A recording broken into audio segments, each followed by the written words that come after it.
The A-10 Thunderbolt II, affectionately known as the Warthog, screamed through the Nevada sky as Captain Kate Maverick Reynolds pushed the aircraft into a steep dive. Below, desert stretched out like a vast ocean of sand, punctuated by the smoking wreckage of three Humvees. Frantic radio calls filled her helmet men, pinned down and dying. "Command, this is Warthog 17," Kate transmitted. "I have eyes on Delta 6. Request permission to provide close air support." Negative Warthog 17. Maintain position. Rescue teams are inbound. Do not engage. Kate watched muzzle flashes erupt from the ridgeline. The Delta team had taken cover behind disabled vehicles, but they were pinned down with nowhere to go. Two men lay motionless in the open, medical personnel who'd rushed forward to help the wounded. 3 more minutes and those men would die. Kate made her decision. "Delta 6, this is Warthog 17. I'm coming in hot." The massive aircraft descended like an avenging angel, her distinctive silhouette casting a shadow over the battlefield. Kate fired a burst of training rounds, the cannon's distinctive burr RT echoing across the desert. The opposing force scattered, abandoning their positions. As she pulled up, her wing clipped a communications tower. Warning lights flashed across her console as she fought to regain control, pulling up just meters above the desert floor. She'd saved the men below. But at what cost? Major General William Iron Will Patterson sat in his office at Nellis Air Force Base, his face a roadmap of decades spent in service, deep lines etched around eyes that had seen both triumph and tragedy. At 67, with retirement weeks away, he still maintained the posture of a man who commanded respect. The folder before him contained Kate Reynolds' incident report. The facts were straightforward. She had disobeyed direct orders, endangered a multi-million-dollar aircraft, and caused significant damage. She had also saved 8 lives. Patterson closed the folder and leaned back. On his wall hung photographs chronicling his career from Vietnam to Desert Storm. One image in particular caught his eye, himself as a younger man standing beside an A-10 in Saudi Arabia in 1990. The mission that had made his reputation and cost him dearly. Colonel Diana Hayes entered the office. At 58, she was one of the few women of her generation to rise through military intelligence ranks.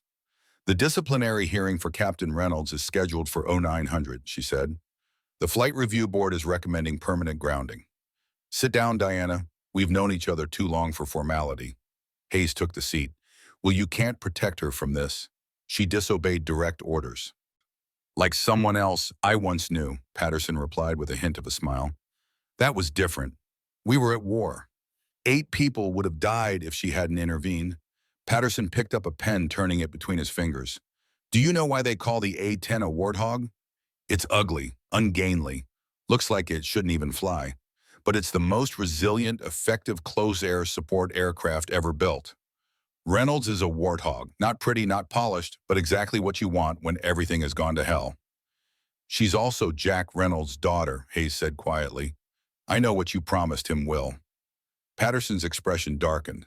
Jack Reynolds had been his wingman during Desert Storm, a brilliant pilot who had saved Patterson's life during a mission gone wrong. The same mission where Jack extracted a SEAL team under heavy fire, taking damage that would ultimately lead to his death months later. "Bring her in," Patterson said finally. "Let's get this over with." Captain Kate Reynolds stood at attention, her posture rigid, her face revealing nothing. At 32, she was in her prime as a pilot, experienced enough to have mastered the A-10, young enough to possess the lightning reflexes necessary for close air support missions. "At ease," Captain Patterson finally said after studying her for a full minute. "Do you know why you're here?" he asked. "Yes, however, to answer for my actions during the training exercise." "And what were those actions, Captain?" "I disobeyed a direct order and engaged in unauthorized close air support during a training exercise, sir." "What do you have to say for yourself?" Kate's gaze remained fixed. "Nothing, sir. Nothing, no explanation." "The facts are in my report, sir." Patterson leaned forward. "I want to know what was going through your head when you decided to ignore a direct order." A flicker of emotion crossed Kate's face. "Permission to speak freely, sir." "Granted, Skishaitam." 8 men were about to die. Every second I waited reduced their chances of survival. Patterson stood walking around his desk to stand directly in front of Kate. "Your father would have done the same thing," he said quietly. Kate's composure faltered, genuine surprise registering. "Sir." Patterson walked to a cabinet and removed a bottle of bourbon and 2 glasses. Colonel Hayes has recommended a 6-month suspension of your flight privileges. The Flight Review Board wants your wings permanently. He handed 1 glass to Kate. I'm retiring in 3 weeks, Reynolds. 38 years of service. Know what I've learned, the rulebook is important. Discipline is important. But sometimes being a good soldier means knowing when to throw the rulebook out the damn window. He raised his glass slightly. What you did was reckless, insubordinate, and probably saved 8 lives. I'm putting a letter of reprimand in your file for disobeying orders and a commendation for extraordinary action under pressure. Kate stood frozen. Thank you, sir, but I don't understand. I have a mission for you, one last operation before I retire, classified, dangerous, and absolutely essential to national security. Hayes entered carrying a folder stamped Top Secret. What I'm about to tell you doesn't leave this room, Patterson continued. As far as the rest of this base is concerned, you're on restricted duty pending further disciplinary action. Sir, are you certain about this? Hayes asked. There are other pilots. None I trust as much as Reynolds. Patterson cut her off. He looked directly at Kate. You've heard of SEAL Team 6, Kate nodded. Naval Special Warfare Development Group. Tier 1 counterterrorism. Tomorrow, a 6-man element from Team 6 will arrive. They're transporting a piece of classified technology codenamed Chimera. Your job is to provide air support during their movement across the Sierra Nevada mountains. What's Chimera, sir? A next-generation drone control system, Hayes answered. It can override enemy drone guidance systems, turning their weapons against them. Patterson's expression darkened. In the wrong hands, it could do the same to our drones. Every UAV in our arsenal could be hijacked. Why move it by ground, Kate asked. We have reason to believe there's been a security breach, Hayes replied. Someone in our command structure may be compromised. A traitor, sir. Patterson nodded grimly. Over the past 18 months, we've lost 3 special operations teams in supposedly secure areas. Each time the enemy seemed to know exactly where our people would be. This mission has been compartmentalized. Only 5 people know the full operational details, myself, Colonel. Hayes, you and the SEAL team commander and his second in command. And the SEAL team leader, Lieutenant Harrison, he's got a reputation for being difficult, especially with air support. Don't let him get under your skin. I can handle difficult men, sir, Kate replied with the faintest hint of a smile. I've been doing it my entire career. After Kate left, Hayes turned to Patterson. You didn't tell her everything. Patterson's smile faded. No, and neither will you. She deserves to know what happened to her father, Will. Not yet, not until we find out who's behind this.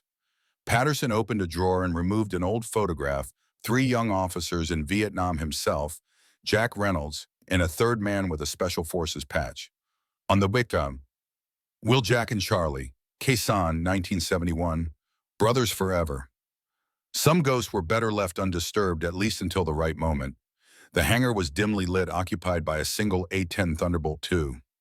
Kate ran her hand along the aircraft's fuselage, performing her own pre-flight inspection. Her fingers traced a patch of newer metal, a repair from a mission in Bosnia where anti-aircraft fire had torn through the wing. A group of men entered. Even without their distinctive tridents, they would have been recognizable as Navy SEALs. They moved with the contained confidence of men who had seen the worst the world had to offer. Lieutenant Jake Timber Harrison surveyed the hangar with ice-blue eyes that missed nothing. Behind him came 5 other operators, each moving with the same predatory grace. Harrison stopped a few paces from Kate. Captain Reynolds. That's right, Kate replied, extending her hand. You must be Lieutenant Harrison. Harrison ignored the offered hand. I understand you'll be providing our air support. Yes, sir. A-10 Thunderbolt II, call sign Warthog 17. I've worked with A-10 pilots before. Most of them know how to follow orders. I understand that's not your strong suit.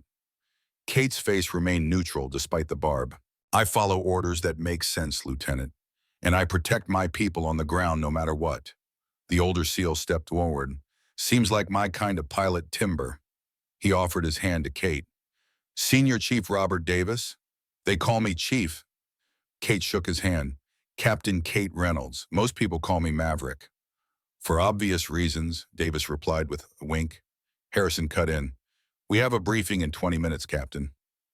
I suggest you prepare. After Harrison walked away, Chief Davis lingered. Don't mind Timber. He's lost some friends when air support couldn't get there in time. Kate nodded. I understand.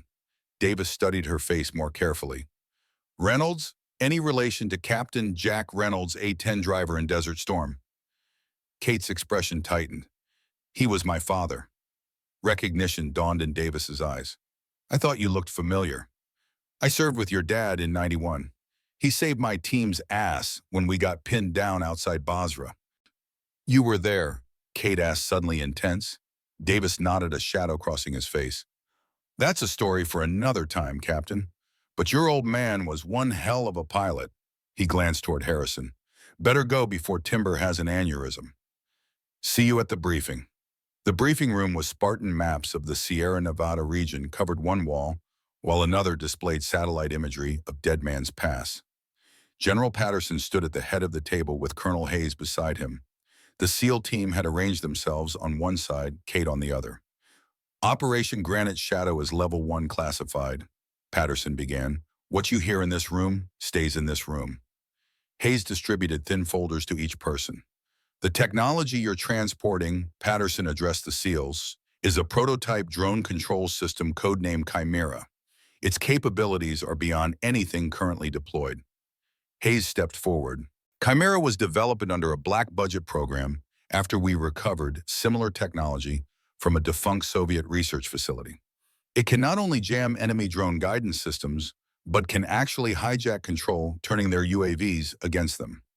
Why transport something this valuable by ground? Harrison asked. We have reason to believe there's been a security breach at the highest levels, Patterson answered. 3 previous operations involving classified technology have been compromised. A mole in the Pentagon, Chief Davis said flatly. Precisely, Hayes confirmed. A young officer entered and handed a note to Patterson. The general read it, then whispered to Hayes, who slipped out of the room. There's been a change to your mission parameters, Patterson announced. A Department of Defense representative will be joining your team to oversee the transfer of Chimera. Harrison's expression darkened. Adding personnel this late isn't ideal, Patterson interrupted. But the order comes directly from the Secretary of Defense. Hayes returned with a man in his early 30s wearing the uniform of an Army intelligence officer. Captain Michael Foster had a clean-cut appearance and confident bearing. Captain Foster, welcome, Patterson said, his tone noticeably cooler than before. We were just discussing your addition to the mission. Foster nodded politely. I apologize for the late notice, General. The Secretary felt it was important to have someone familiar with Chimera's systems present during transport. Throughout the briefing, Kate found herself watching Foster. The intelligence officer asked appropriate questions and made reasonable suggestions. Yet something about him raised her instincts, the same instincts that had saved her life in combat. As the briefing concluded, Patterson gestured for Kate to remain behind. What's your assessment, Reynolds? He asked once they were alone. Of the mission or Captain Foster, sir? Patterson's mouth twitched. Both. The mission parameters are sound, Kate replied carefully. Lieutenant Harrison knows his business even if his people skills need work. And Foster, Kate hesitated. He seems convenient, sir. Explain. A last-minute addition from the Secretary of Defense on a mission that's supposedly compartmentalized due to security concerns. Patterson nodded slowly. Keep your eyes open up there, Captain. Not just for external threats. You think Foster might be connected to the security breach? I think we can't rule anyone out. Patterson walked to the wall of maps. There's something else you should know. Senior Chief Davis served with your father in Desert Storm. He mentioned that, sir. What he probably didn't mention is that your father extracted Davis's team under heavy fire during a classified operation near Basra, an operation that wasn't supposed to exist. Patterson turned to face her directly. After your father died, certain details about that mission were buried. Details that might be relevant to our current situation. Kate felt a chill. What are you saying, sir? I'm saying history has a way of repeating itself, Captain. Watch over those men, especially Chief Davis. He knows more than he's saying. In the corridor, Kate nearly collided with Chief Davis, who appeared to have been waiting for her. Captain Reynolds, he said quietly, glancing around. Got a minute? Davis led her to a small alcove. Did General Patterson tell you why he selected you specifically for this mission? He said he needed someone he could trust. Davis nodded slowly. Listen, I don't know how much you know about Desert Storm, but your father wasn't just any A-10 pilot. He was involved in specialized operations. With you and General Patterson, among others. Davis looked uncomfortable. After your dad died, a lot of records disappeared. Official story was that he succumbed to injuries sustained during a combat mission. But some of us always wondered.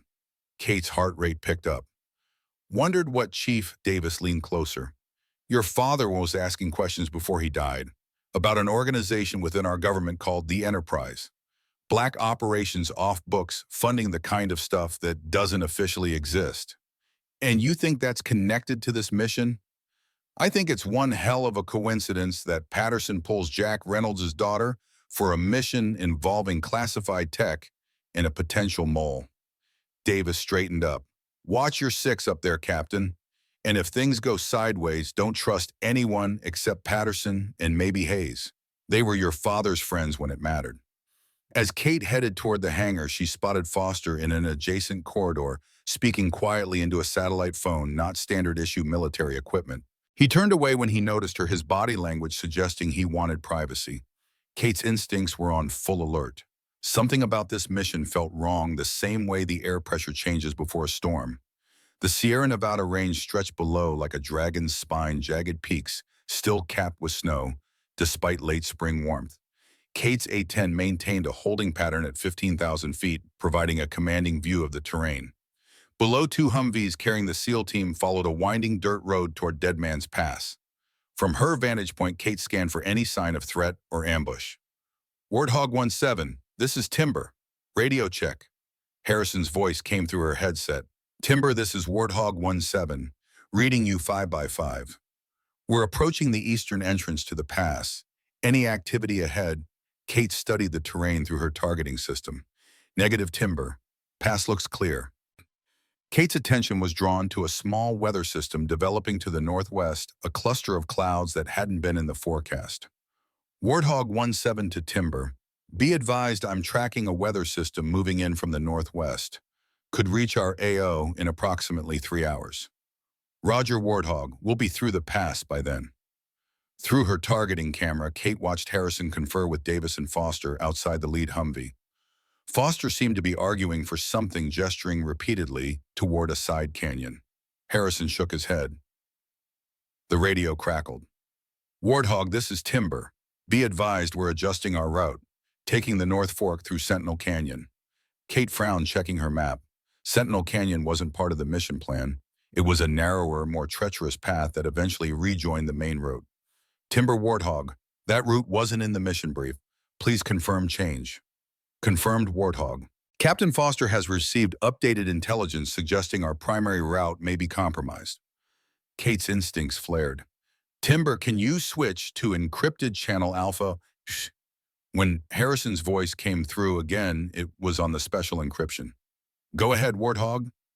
What's the source of Foster's intelligence? Kate asked bluntly. Foster claims he received the update via his sat phone from his DoD contact. Harrison replied. I don't like it either, but if the main route is compromised, Kate switched to her secure channel with base. Nellis Control, this is Warthog 1-7. Request weather update on Sierra Sector. Colonel Hayes responded instead. Warthog, this is Oversight. Weather system developing rapidly in your AO. Forecast models showing potential severe conditions within 2 hours. Roger, Oversight. The team has diverted to Sentinel Canyon on Captain Foster's recommendation. A brief silence, then Hayes' voice noticeably tenser. Warthog, be advised, we have no record of any updated intelligence being transmitted to Captain Foster. As the convoy turned toward the side canyon, Kate caught a flash of metal in the rocks ahead. Switching to maximum magnification, she identified what appeared to be the barrel of a heavy weapon. Timber, this is Warthog. Possible hostile 2 miles ahead. Recommend you a hold position while I investigate. Kate banked toward the suspicious position. Her targeting system confirmed her fears, a heavy machine gun nest perfectly positioned to ambush the convoy. Her thermal imaging picked up multiple heat signatures, at least a dozen armed personnel, establishing interlocking fields of fire. Timber, this is Warthog. You've got a welcoming committee up ahead. Multiple armed hostiles professionally positioned. This is a setup. She banked hard and dived toward the nearest machine gun position. The A-10's GAU-8 cannon roared to life, 30mm depleted uranium rounds tearing into the rocks and sending enemy gunners scrambling for cover. "Contact, front, multiple hostiles," Harrison shouted through the comms. "Warthog 1-7, break off your attack immediately." Foster's voice cut in. "These could be friendly forces." Kate ignored him, banking for another attack run.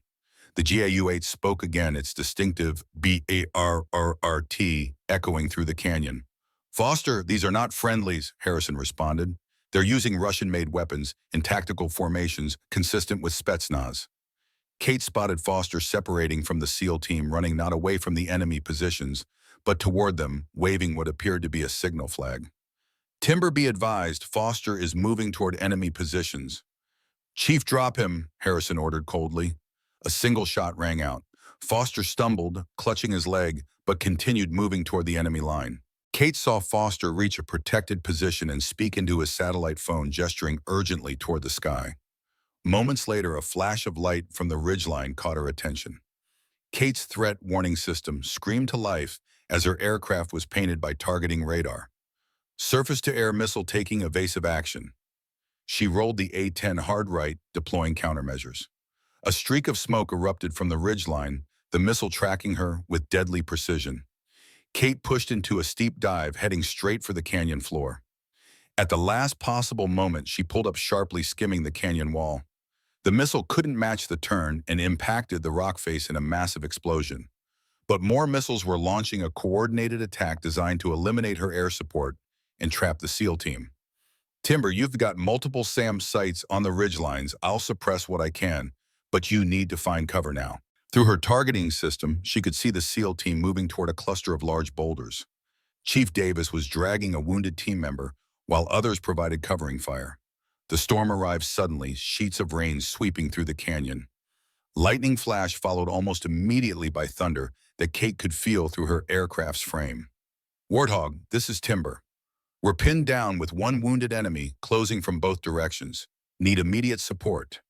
Kate pushed through the worsening conditions, relying on thermal imaging. The A-10's cannon blazed again, clearing a path for the SEALs to reach better cover. As she pulled up, a lightning bolt hit dangerously close, the electromagnetic pulse temporarily disabling her avionics. Warning lights flashed across her console as systems rebooted. In those seconds, another SAM launched. The missile detonated close enough to her port engine to send shrapnel tearing through the housing. Alarms blared as the engine caught fire. "Timber, this is Warthog. I'm hit port engine on fire, flight controls compromised. May need to find a landing zone. We've got a small clearing half a click east," Harrison replied. "Might be big enough for an emergency landing." Kate checked her systems. The fire was spreading, hydraulic pressure dropping. She had minutes, not hours. "I'll make one more pass to clear your road, then attempt landing." As she banked for her final attack run, Kate caught movement on her thermal imaging, a figure running from the enemy position toward the SEAL team. This figure was larger, with a distinctive gait that Kate recognized from combat footage. Russian Spetsnaz. And he was carrying an RPG launcher. Kate didn't hesitate. Despite her damaged aircraft, she rolled in on the new threat, the A-10's cannon roaring one last time. The 30mm rounds found their mark, the Russian soldier disappearing in a spray of debris. "Warthog, multiple hostiles closing on our position." Harrison's voice was tight. "We can't hold much longer." Kate made her decision in an instant. "Timber, I'm coming inside. Find cover and prepare for extraction."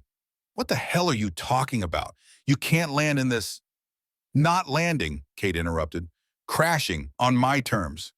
She pointed the damaged A-10 toward the largest concentration of enemy forces, locked her flight controls, and reached for the ejection handle. "Oversight, this is Warthog 1-7. Tell General Patterson, I'm my father's daughter." With that, she pulled the handle and the canopy blew away as the ejection seat rocketed her clear of the doomed aircraft.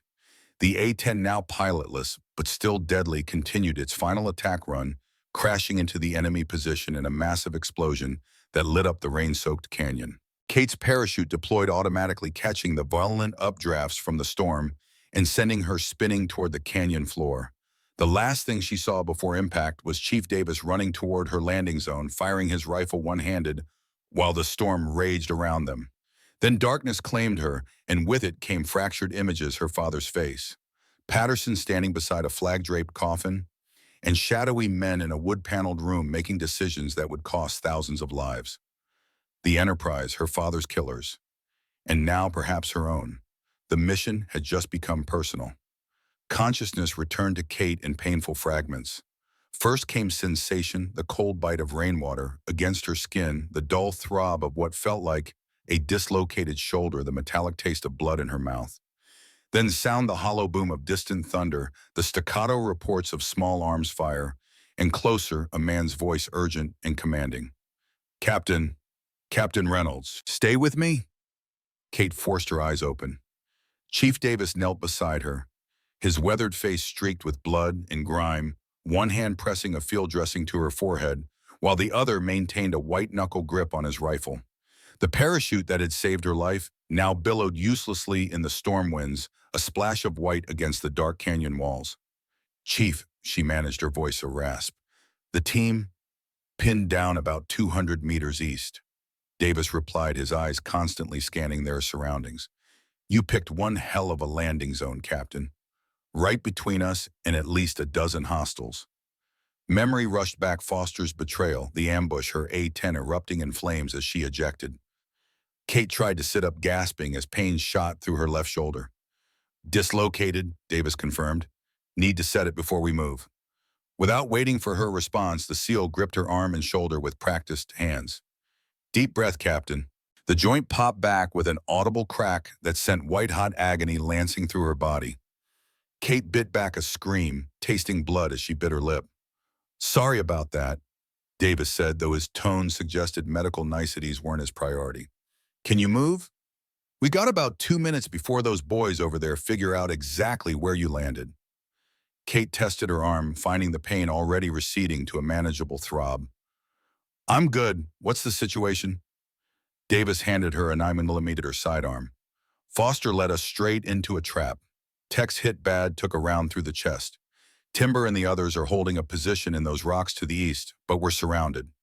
These aren't standard insurgents. Russian equipment, Russian tactics. Spetsnaz, Kate confirmed, checking the pistol's magazine. I saw one before I ejected. Exactly, and they're not just after Chimera. They knew we were coming. They were ready. Davis paused, his expression grim. Your crash bought us some breathing room, but they're regrouping. We need to move. Now.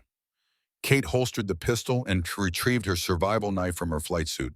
Her emergency pack had been torn away during the ejection, but the blade was better than nothing. Lead the way, Chief. They moved through the storm-lashed canyon using the boulders and scrub brush as cover. The rain had turned the ground to mud, making each step a struggle. Twice they froze as enemy patrols passed within meters of their position. Davis moved with the silent efficiency of a man who had spent decades in hostile territory, his every motion economical and precise. Despite her training, Kate found herself struggling to match his stealth. There, Davis whispered, pointing to a cluster of large rocks where occasional muzzle flashes betrayed the SEAL team's position. They've got the high ground, but the enemy has them surrounded on 3 sides. And Foster disappeared after Timber winged him. Bastards probably halfway to whatever extraction his Russian friends arranged. They were close enough now to hear the distinctive crack of Harrison's rifle, a sound different from the Russian weapons. Kate analyzed the situation with a pilot's eye for tactical advantage. The SEAL team had chosen their position, well using the rocks for cover and establishing clear fields of fire. But the enemy had numbers and the advantage of preparation. We need a diversion, Kate said, scanning the area. Her gaze settled on the wreckage of her A-10 still burning despite the rain about half a kilometer to the west. Something to draw them away from the team's position. Davis followed her line of sight and nodded. Thinking what I'm thinking. The auxiliary fuel tank might still be intact. If it catches, Kate let the implication hang. Big boom, Davis finished. I like it, but getting there means crossing an open area under their guns. Kate studied the terrain. Not if we use the drainage channel. See, it runs along the base of that cliff. Davis squinted through the rain, barely wide enough to crawl through. Wide enough, Kate insisted, and it'll put us right behind that group flanking your team from the west. The SEAL gave her an appraising look. Your dad had a knack for seeing paths no one else could. Seems you inherited it. He keyed his throat mic. Timber, this is Chief. I've got our pilot. We're going to create a diversion. Be ready to move when it hits. Harrison's terse reply crackled through the small earpiece Davis handed to Kate. Make it quick, Chief. Tech's fading and we've got hostiles closing from the east. Roger that. 5 minutes. They backtracked and found the drainage channel a narrow crevice carved by centuries of rainwater. It was barely 18 inches wide in places, forcing them to squeeze through sideways, their backs scraping against the rough stone. So, Kate said as they inched along, keeping her voice low, you were going to tell me about my father, about what really happened after Basra. Davis didn't slow or look back. Not the best time for a history lesson, Captain. We might not get another chance, Chief. And if Foster's betrayal is connected to whatever got my father killed, I deserve to know. For several seconds, only the sound of their breathing and the distant thunder filled the narrow space. Then Davis sighed. Fair enough. Your father's official record says he died from complications of injuries sustained during a combat mission. That's a sanitized version of the truth. What's the unsanitized version? After Basra, your father discovered something. A pattern of operations that didn't match official mission parameters. Targets that weren't strategic from a military perspective, but aligned with certain corporate interests. The Enterprise, Kate said. Davis glanced back, surprise flashing across his weathered face. Patterson told you. Just the name. Said my father was asking questions before he died. He was doing more than asking questions, Captain. He was gathering evidence. Names, dates, mission logs that had been altered. Jack was building a case that a group within our government was running unauthorized operations using military assets. And they killed him for it. Davis turned back to the task at hand, squeezing through a particularly narrow section. No one could prove anything, but your father's helicopter crash came 3 days after he told Patterson he had evidence that would expose the Enterprise all the way to the top. Evidence he never got to deliver. The implications settled over Kate like ice water. And Patterson thinks this mission is connected, yes. The same patterns are emerging. Classified tech that shouldn't be moved by ground. Last-minute personnel changes. Communication breakdowns. They reached the end of the channel and Davis peered carefully around the opening. Your father trusted Patterson with his life, and with yours after he was gone. That's why Patterson selected me for this mission, Kate realized.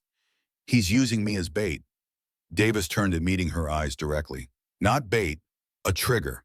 The Enterprise has operated in shadows for decades. Patterson believed they'd get careless if Jack Reynolds' daughter suddenly appeared in the middle of one of their operations. And he was right, Kate said, feeling a cold anger replacing her shock. Foster took the bait. Foster's just a messenger boy. The real power is whoever sent him.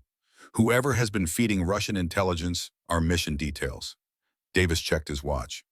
Time to light the fuse, Captain. Ready? Kate nodded, pushing thoughts of her father's fate aside. Revenge would have to wait. Survival came first. They emerged from this drainage channel into a small depression that shielded them from enemy sightlines. 20 meters ahead, 3 Russian operators had established a firing position, their attention focused on the SEAL team's location. Davis gestured silently, indicating he would take the 2 on the left. Kate nodded, drawing her knife. They moved in perfect synchronization, closing the distance in seconds. Kate's target never saw her coming. Her hand clamped over his mouth while her knife found the gap between his body armor plates. A quick, brutal thrust, then she lowered him silently to the ground. Davis had dispatched his 2 with similar efficiency. No wasted motion, no hesitation. Let's move, he whispered, retrieving the Russian's weapons and tossing an AK-74 to Kate. You familiar? Kate checked the rifle with practiced hands. Enough! They continued toward the burning wreckage of the A-10. The crashed aircraft lay on its side, one wing sheared off the massive GAU-8 cannon, bent at an unnatural angle. Despite the damage, the distinctive silhouette of the Warthog was unmistakable, a mechanical beast wounded, but still dangerous. Auxiliary tank is under the left wing, Kate said, pointing to a section of the aircraft that remained relatively intact. If we can rupture it and create a spark, Davis was already moving, retrieving a grenade from his tactical vest. This should do it. We'll need to be well clear when it blows. They worked quickly, Davis planting the grenade while Kate kept watch. The storm continued to rage around them, lightning illuminating the canyon in stroboscopic flashes that made the shadows dance like living things. Set, Davis announced. 30-second fuse. I suggest we run. They sprinted away from the wreckage, finding cover behind a massive boulder as the grenade detonated. For a moment, nothing happened beyond the initial explosion. Then with a deep guttural whoosh, the auxiliary fuel tank caught. A fireball erupted into the stormy sky, a miniature sun that momentarily turned night into day. The effect was immediate. Russian voices shouted in alarm, and Kate saw several of the hostile positions redirecting their attention toward the new threat. "Timber, this is Chief," Davis transmitted. "Diversion is hot. Move now." Through her borrowed earpiece, Kate heard Harrison's acknowledgement. "Moving. Rendezvous at the extraction point." "Where's the extraction point?" Kate asked as they began making their way east, using the chaos of the explosion as cover. "Half-click northeast. There's a clearing where a helicopter could land if we had a helicopter." "So it's a defensive position, not an actual extraction point." Davis gave her a grim smile. "Welcome to SEAL planning, Captain. We establish rally points whether extraction is confirmed or not. Gives the men something to focus on besides certain death." Despite everything, Kate found herself returning the smile. "Cheerful bunch, aren't you? We save our optimism for when it's earned." They moved quickly but cautiously, avoiding open ground and using the storm as additional cover. The rain had intensified, reducing visibility to mere meters at times. Lightning struck a nearby ridge, illuminating the landscape in harsh relief. Kate spotted movement ahead, figures moving through the rain. She raised her rifle, but Davis placed a hand on the barrel, pushing it down gently. "Friendlies," he said, then whistled a pattern that sounded like birdsong. The answering whistle came immediately, and the figures materialized into Harrison and the remaining SEALs. They had formed a tight protective formation around Tech, who was being carried on an improvised stretcher. Harrison's face was a mask of controlled fury, his eyes cold as he surveyed Kate. "Glad you made it, Captain. Nice flying." Coming from him, it wasn't entirely clear if this was sarcasm or a genuine compliment. Kate chose to take it as the latter. "Sorry about your bird," added Ghost, the team's reconnaissance specialist. "That was one hell of a sacrifice." "Birds can be replaced," Kate replied. "Men can't." Harrison gave a curt nod, as close to approval as he seemed capable of expressing. "We need to keep moving." Foster called in reinforcements before he ran. "They'll be sweeping the whole canyon." "How's Tech?" Davis asked, moving to check on the wounded SEAL. The team's medic Doc looked up from where he was adjusting Tech's IV. His expression told the story before his words did. "Critical. Bullet fragmented against his plate, sending shrapnel into his lung. He needs a hospital within the hour or we lose him." "The nearest medical facility is back at Nellis," Kate said. 4 hours by ground, assuming we could even break through the enemy forces." "Then we need air evac," Harrison stated flatly. In this weather, Ghost gestured to the storm raging around them. "No pilot would attempt a landing in these conditions." "Actually," Kate said slowly, "there's one who might." All eyes turned to her. Patterson mentioned a secure facility on the western side of the range. If we can reach higher ground and establish communications, we might be able to call in a medevac from there. Harrison shook his head. "Comms are down. Storm's blocking our satellite uplink, and standard radio doesn't have the range to reach over these mountains." "What about Chimera?" Kate asked. The SEALs exchanged glances. "What about it?" Harrison replied, his tone guarded. "Chief said it controls drones, overrides guidance systems. Does it have a communication capability?" Tech, despite his condition, tried to speak. Doc leaned closer to hear the wounded man's whispered words, then straightened. "He says yes. Chimera was designed to integrate with existing military networks. If we can power it up fully, it might be able to punch a signal through the storm using multiple transmission protocols simultaneously." Harrison considered this. "Worth a shot, but we need to reach higher ground away from these canyon walls. They're blocking what little signal we might generate." Davis pointed to a ridge to the northeast. "That spur connects to the main ridgeline. If we can reach it, we'll have a clear line of sight to both the east and west. Better defensive position, too." "It's also exposed," Ghost pointed out. "We'd be silhouetted against the skyline." Sometimes the most dangerous position is the safest.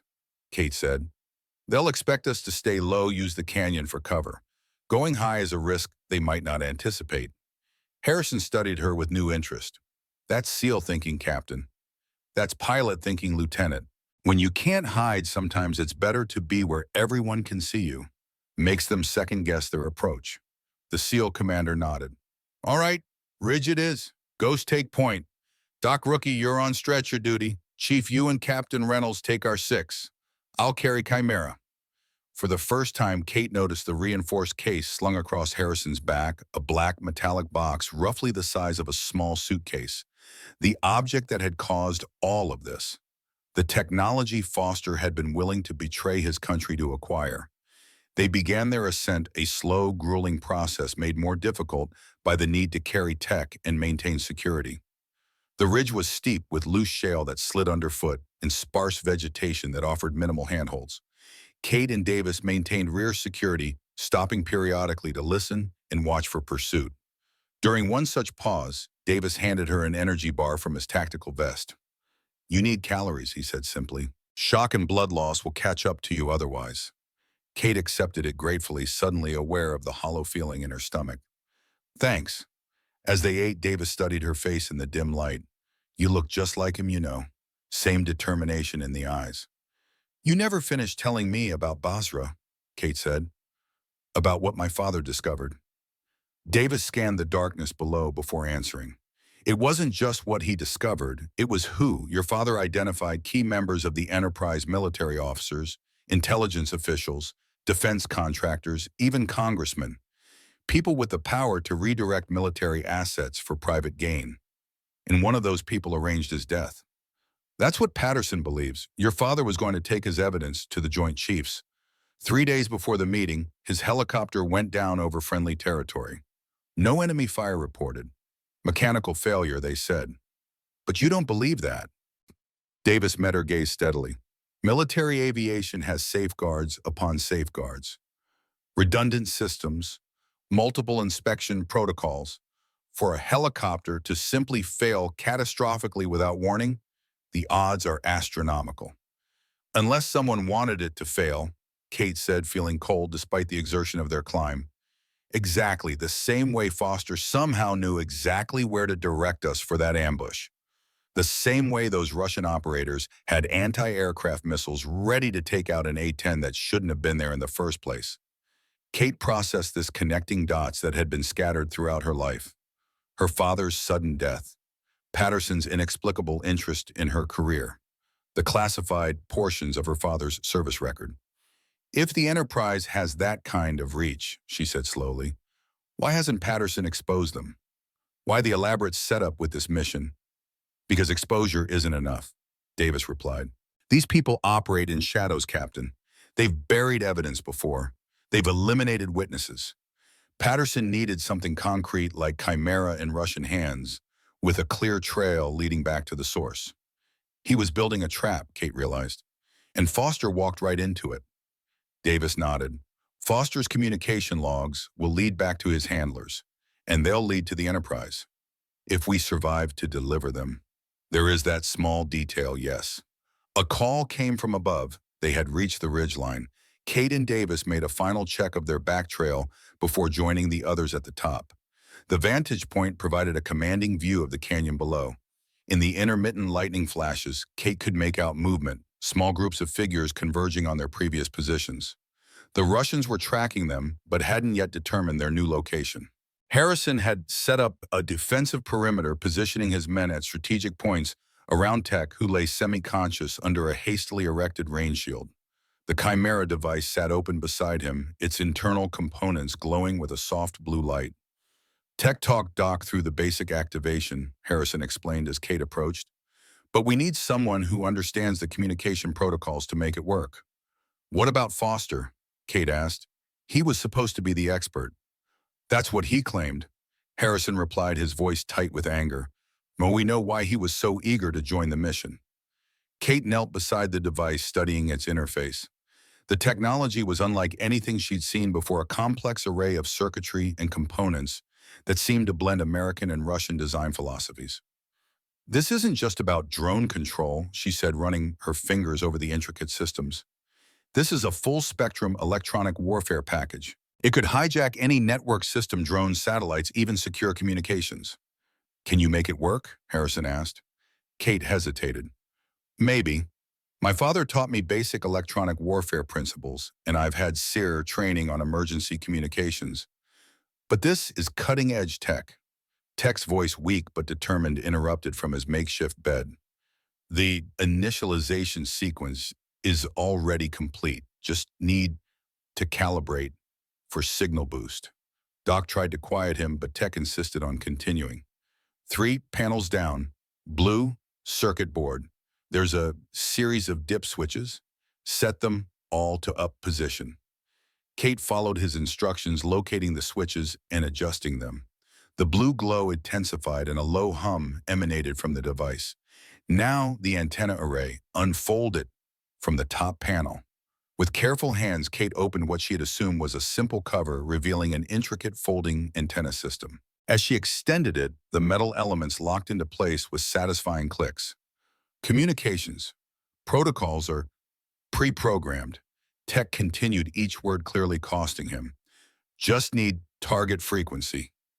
Nella's secure channel, Kate said, remembering the frequency Patterson had given her for emergencies. She input the numbers into the keypad. The device hummed louder, its lights pulsing. Then a voice emerged from its integrated speaker, scratchy with interference, but unmistakable. Repeat any station, this net, this is Oversight. Respond. Hayes, Kate grabbed the attached microphone. Oversight, this is Warthog 17. Do you copy? Warthog, Hayes' voice sharpened with recognition. We've been trying to reach you for hours. What's your situation? Kate gave a concise report, the ambush, Foster's betrayal, Tech's condition, their current position. Understood, Hayes replied.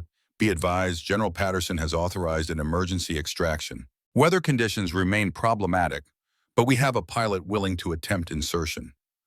Who? Kate asked, though she suspected the answer. Call sign Viper, Apache pilot Major Lisa Parker. ETA, your position, 25 minutes, weather permitting. Harrison leaned in. Oversight, we have a critical casualty requiring immediate medevac. Can your pilot handle an extraction under fire?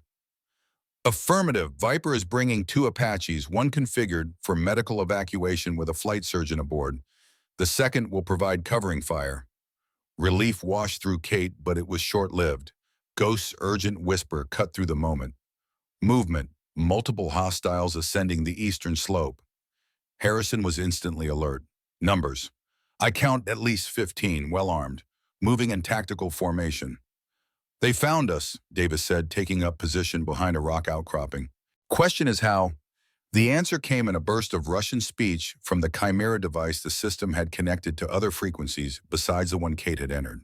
Among the chatter, one phrase in English stood out clearly. Signal located. Proceed with caution. Primary target is the device. Secondary targets are any survivors. Tech's face went pale. They're tracking Chimera's emissions. Shut it down, Harrison ordered. Can't, Tech replied weakly. Not without losing our connection to Nellis. So we're broadcasting our location to both our extraction and the enemy, Kate said. Correct assessment, Captain, came a new voice from the device. General Patterson's distinctive baritone filled the ridgetop. But that was always part of the plan. Harrison's eyes narrowed. What plan, sir? The one where we expose not just Foster, but his entire network.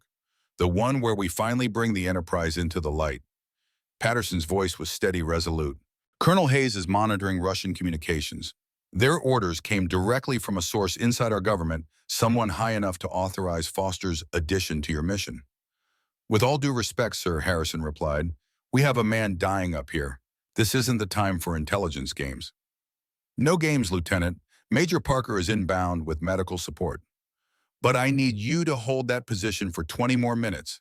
The Russians need to believe they're about to recapture Chimera. And are they? Kate asked, a sinking feeling in her stomach. That's up to you and your team, Captain Reynolds. Patterson's tone softened slightly. Your father faced a similar choice once. He chose to protect his country even knowing the personal cost. The implication hung in the air between them. Kate looked at Tech, his life ebbing away even with Doc's best efforts. at the SEALs preparing for what might be their final stand. At Davis, who had known her father and kept his secrets all these years. "We'll hold," she said finally. "But you better be right about this extraction, sir." 20 minutes, Captain. That's all I ask." The communication ended and Harrison immediately began organizing their defense. The ridgeline offered good cover from below, but limited escape routes if they were flanked. Ghost Rookie take the eastern approach, Chief Western, Doc stay with Tech, Captain you're with me on the northern face. Harrison distributed spare magazines from his pack. Conserve ammunition. Precise shots only, make them count.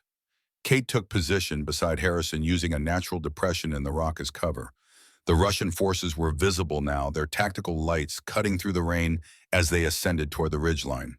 "You know," Harrison said quietly as they waited, "when they assigned you to this mission, I thought Patterson was making a mistake. A hotshot pilot with a reputation for disobeying orders didn't seem like the best choice for a covert op." "And now?" Kate asked, sighting down her rifle at the approaching forces. "Now I'm thinking he knew exactly what he was doing." Harrison adjusted his position slightly. "Your father was a legend among special operations pilots. Seems the apple didn't fall far from the tree." Before Kate could respond, the first shots rang out. The Russians had spotted their position and were beginning their assault. Return fire from the SEALs was disciplined and precise, dropping the lead attackers but barely slowing the advance. Kate fired in measured bursts exactly as her father had taught her years ago on desert ranges, far from prying eyes. Breathe, squeeze, follow through. Each shot found its mark, but there were too many targets coming from too many directions. "They're trying to flank us from the west." Davis called out, his rifle chattering in controlled 3-round bursts. "Rookie shift to support Chief," Harrison ordered. "Ghost maintain eastern coverage." The defensive perimeter was contracting, forced inward by the coordinated Russian assault. These weren't ordinary soldiers. They moved with the fluid precision of elite special forces, using the terrain and the storm for maximum advantage. A grenade landed near Ghost's position, the explosion sending rock fragments flying in all directions. The SEAL rolled away from the blast but took shrapnel in his leg, his curses audible even over the gunfire. "We're being overrun," Harrison said, his voice steady despite the dire assessment. "Doc, what's Tech's status?" "Still breathing but fading," came the grim reply. Kate checked her watch. 12 minutes had passed since Patterson's call. 8 minutes to extraction if Parker could even find them in this weather, let alone land. Another explosion closer this time. Kate felt the concussion wave pass through her body as she pressed herself against the rock face. Return fire was becoming more sporadic as the SEALs conserved their dwindling ammunition. And then through the storm and gunfire came a new sound, the distinctive whop, whop, whop of helicopter-borne spore rotors growing steadily louder. "Extraction incoming," Harrison shouted. "Prepare to move." Two shadows materialized in the rain-lashed sky, the sleek, predatory silhouettes of Apache attack helicopters. The lead aircraft immediately opened fire, its 30mm chain guns stitching a line of destruction through the Russian positions. The second Apache descended toward the ridgetop, hovering just above the ground as its side door slid open. A flight surgeon in full gear leaped out, ducking low beneath the spinning rotors and rushing toward Tech's position. "Get him aboard!" the surgeon shouted over the roar of the engines. "Now!" Doc and Rookie lifted Tech onto the stretcher, carrying him toward the waiting helicopter. The rest of the team provided covering fire, slowly falling back toward the extraction point. Kate was moving to follow when a bullet struck the rock beside her head, showering her with stone fragments. She dropped to one knee, returning fire at a Russian operator who had flanked their position unnoticed. Her magazine clicked, empty. As she reached for a replacement, another shot rang out, but not from the Russian's weapon. The operator fell backward, a precise bullet hole centered in his forehead. Davis appeared beside her, rifle still raised. "That's twice I've saved a Reynolds. Your father would never let me hear the end of it." They sprinted for the helicopter, where the others were already boarding. Harrison stood at the door, providing cover fire as they approached. "Move, move, move," he shouted. Kate had almost reached the aircraft when she saw a flash of movement on the ridgeline to their west. A lone figure silhouetted against the stormy sky, raising what could only be a shoulder-mounted surface-to-air missile. Without hesitation, she changed direction, charging toward the threat. Davis shouted something behind her, but his words were lost in the roar of the storm and the helicopter's engines. The Russian operator was focused entirely on the Apache, carefully tracking the aircraft with his weapon. He never saw Kate until she slammed into him, driving them both to the ground. The missile launcher skittered away across the rocky surface. They struggled in the mud and rain, each fighting for survival. The Russian was larger, stronger, but Kate fought with the desperate energy of someone protecting not just herself, but everyone on that helicopter. She managed to get one arm free, driving her knife toward his throat. He blocked, twisting her wrist until the blade fell from her numbed fingers. His hand closed around her throat, cutting off her air. Black spots danced at the edges of her vision. Her lungs burned. Her strength was fading. Then clarity, a moment of perfect focus. Her father's voice in her memory.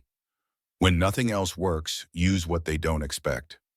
Kate stopped resisting, going suddenly limp. The Russian, surprised by the change, loosened his grip fractionally, just enough. She drove her knee upward with every ounce of remaining strength connecting solidly.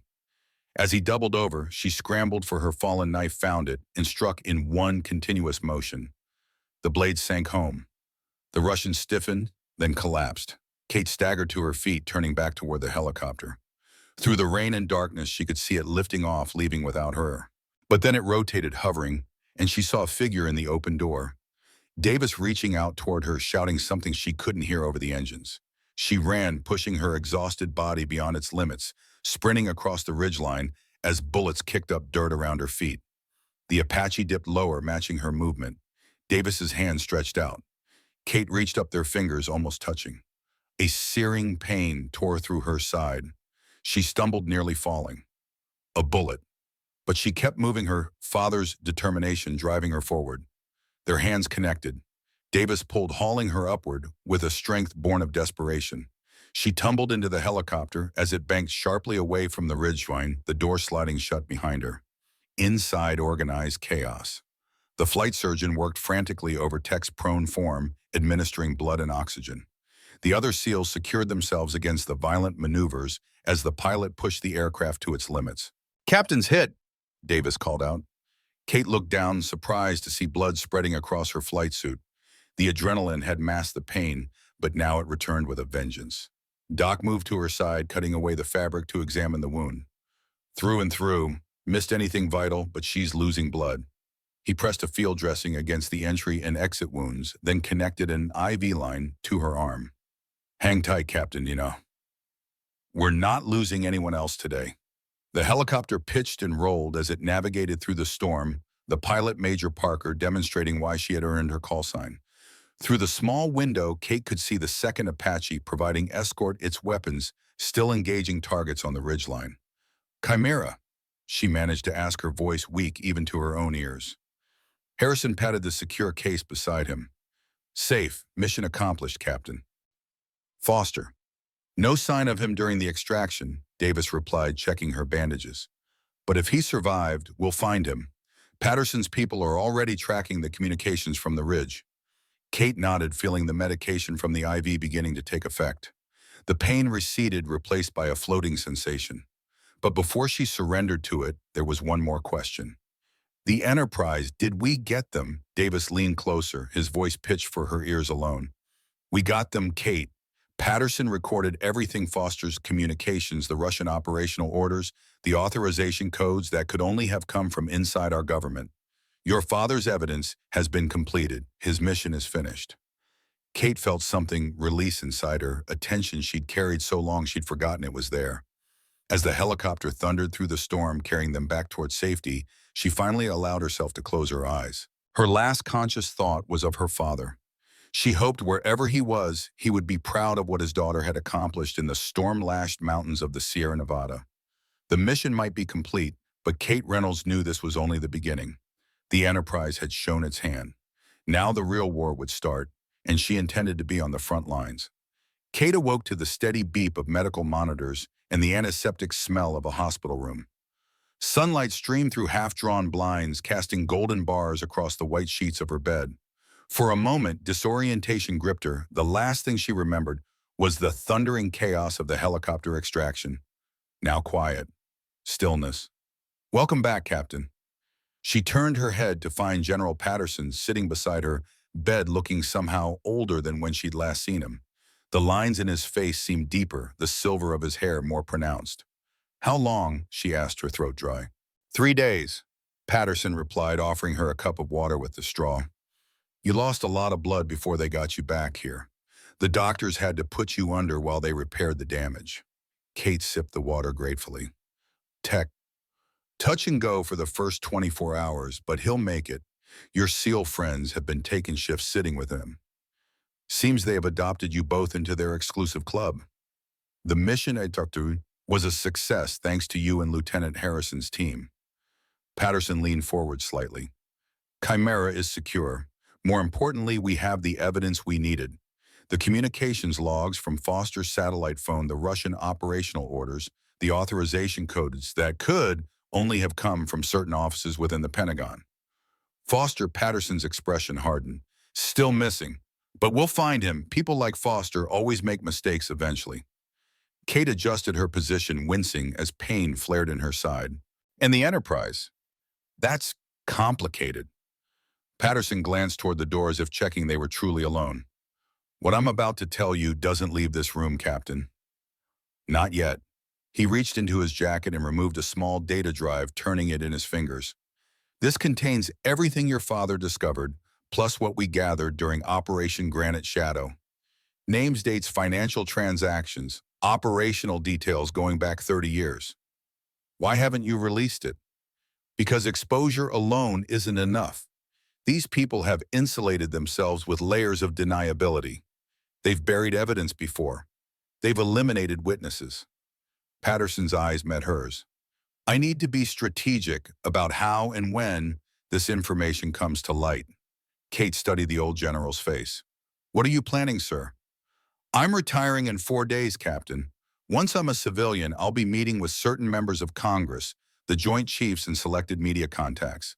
The evidence will be released simultaneously through multiple channels, too many for the Enterprise to block or discredit. They'll come after you. Patterson smiled grimly. I'm counting on it, which is why I've arranged for insurance policies. Multiple copies of the evidence held by trusted individuals to be released automatically if anything happens to me. He leaned back in his chair. Your father was my best friend, Kate. I promised him I'd look after you, but I also promised I'd finish what he started. It's taken me 30 years to gather everything needed to expose the Enterprise. I'm not about to let them slip away now. Kate absorbed this, connecting the final dots in a pattern that had defined her life without her knowledge. What happens next for me, I mean? That depends on what you want. Patterson placed the data drive back in his pocket. Your A-10 is a total loss, but your actions have earned you considerable goodwill within certain circles. You could return to regular flight status, probably with your pick of assignments. He paused, studying her face. Or there's another option. A joint task force is being formed to track down the remaining elements of the Enterprise military intelligence and law enforcement working together. They need a liaison with combat experience and first-hand knowledge of what we're up against. Someone who can't be bought or intimidated. You want me to join this task force? I want you to lead it, Captain. Patterson stood straightening his uniform. Think about it. You have time. Those doctors tell me you're grounded for at least 6 weeks while you heal. He moved toward the door, then turned back. One more thing. Lieutenant Harrison asked me to give you this when you woke up. Patterson placed a small object on the bedside table, a Navy SEAL trident pin. He says you earned it on that ridge. High praise coming from him. The general smiled. Your father would be proud, Kate. I know I am. After Patterson left, Kate picked up the trident, feeling its weight in her palm. The symbol of one of the most elite fighting forces in the world, given to her an Air Force pilot who had lost her aircraft but found something more valuable. She thought about the task force, about the mission still ahead. The Enterprise had survived in shadows for decades, corrupting the institutions meant to protect America. Exposing them would be dangerous, possibly fatal. But then some things were worth dying for. Her father had understood that. Now, so did she. Kate closed her fingers around the SEAL trident, her decision made. The storm had passed, but the real battle was just beginning. The summer heat pressed down on Washington like a physical weight, turning the air into a thick, humid blanket that clung to the skin.